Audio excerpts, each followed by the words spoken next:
Alright, here's what I am into today. I am going to replace the front wheel bearings on my 1986 BMW 325. This will go for other models as well, like the 518 and other similar models that BMW made around this time area. So the first thing you want to do, obviously, is loosen up your wheel bolts here in the front. Mine happen to be 17, yours may be different, but go ahead and loosen all of those. Don't take them all the way out.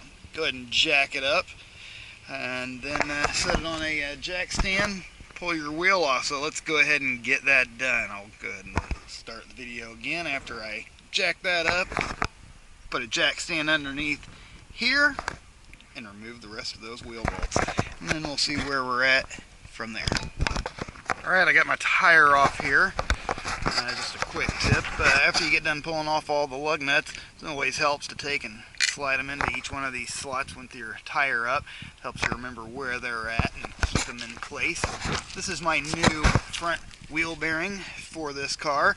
As you can see, it's got all new bearings inside there. What happens with these and why they go bad is the bearings inside here just create grooves inside the wheel bearing, and they eventually go out. They're a serviceable item, similar to brakes and such. So this is my new one. Got these off of eBay for $40, actually less than that, like $37 shipped to my house here. This is what it's like without the tire on here. Show you what I'm going to have to do. Take out this bolt right here, and take out these two bolts here in the back, which are Allen head bits to take out the caliper off of the rotor.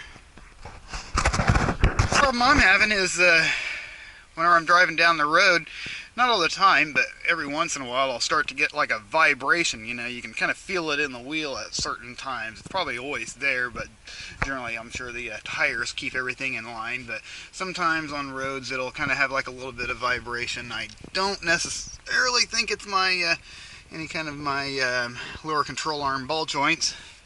But I guess we'll see. Nevertheless, this ain't gonna hurt. I'm sure these are the originals from the looks at the dust cap right here. Certain this has got to be the original one. So, I guess the first things first, go ahead and take off this caliper, and maybe also, before I take out the caliper, remove this bolt, so that way I can kind of hit the brake if I need to, and hold that in place to kind of torque that loose.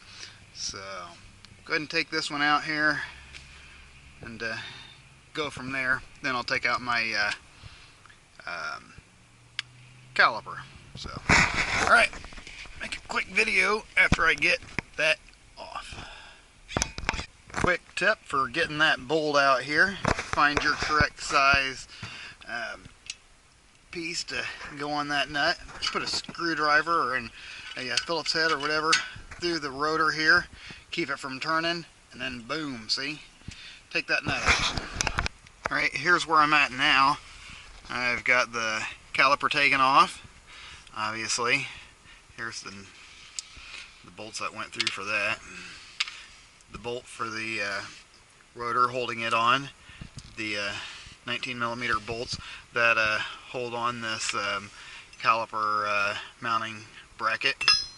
And this up here is a pretty big socket. And I used let's find the number on this thing. A 36mm socket to stand on a breaker bar and break this loose, and got that loose, and look how bad that thing is. It's pretty bad. Now, another thing I noticed that was kind of bad on this, but not terrible, is the front tie rod ends. That should be a little bit firmer than that. I don't like the way that's moving around, so I ordered a set of inner and outer tie rod ends. The entirety of this thing off of eBay for $35, which I found as a pretty good bargain for the inner and outer. But for now, that will be another video. For now, we'll go ahead and get this wheel bearing taken off of here and get it replaced. Again, there's all my parts. We'll go ahead and take this out of there. Kind of let you see what's going on inside of there. Look at that. Look how loose that is. Pretty bad. Could explain some of the rattling and wobbling around I have at certain higher speeds. So knock that out of there, put a new one on. See if that helps any. Alright, got my new wheel bearings set on there.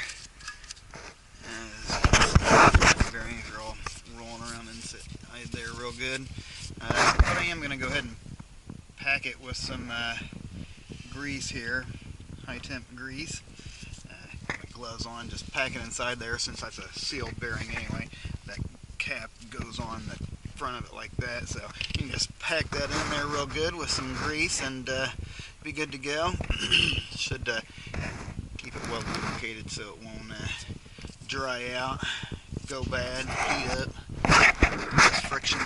So, alright, get that done, put that cap back on there, bolt my rotor on, and then the backing plate, and put on the caliper and such, and switch over to the other side. Hopefully this should decrease some of that wobble I'm having in the steering wheel.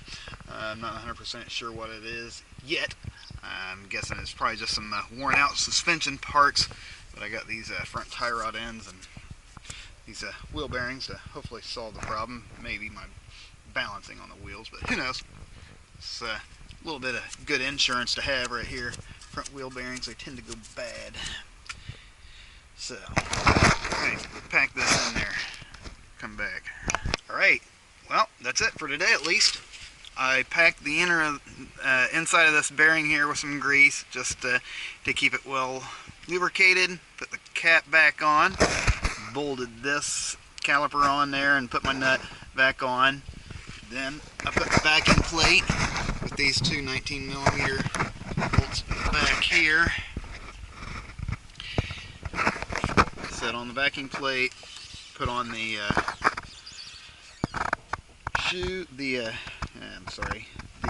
pads for the rotor, put on my caliper, bolt it all down. Now all I got to do is put my tire on and I'm done.